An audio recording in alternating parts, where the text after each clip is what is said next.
Ladies and gentlemen, if you're looking to back up your Outlook emails, this is the only place you need to be. So let's jump straight in. The first thing you want to do is navigate from your email account, your Outlook app, to the left-hand side on the top of the screen and look for File. Now, once you open this, you'll see on the left-hand side there's Open and Export. We're going to tap on that.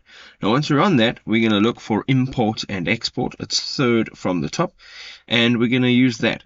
Now from over here you can see there are a few ways that you can actually export or save or back up your files.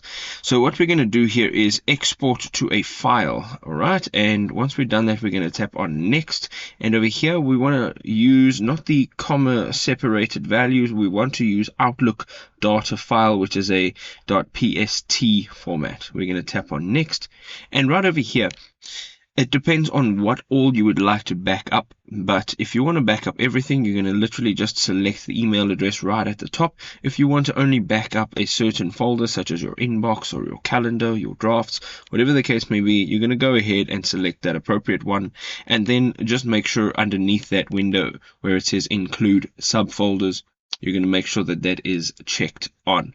We're going to tap on next. Now right over here we are going to look for the place that we're going to save it to. You're going to just go ahead, tap on browse, and you can choose the location on your computer, your laptop, your device as to where you are going to save this exported file. The next thing under options is replace duplicates with items exported, allow duplicate items to be created, or do not export duplicate items. Now of course you can choose the option that best fits your needs. I would like to not export duplicate items. You're going to go ahead now and you're going to tap on finish at the bottom of the page.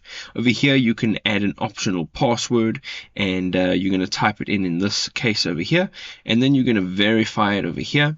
And then if you want this password to be saved in your passwords list, you can just check that on or off. And once you are done, you're going to hit OK, and now it will be downloaded to your device and you will have your Outlook emails backed up. It's that easy. If you enjoyed this, drop us a like. We'll see you next time. Cheers.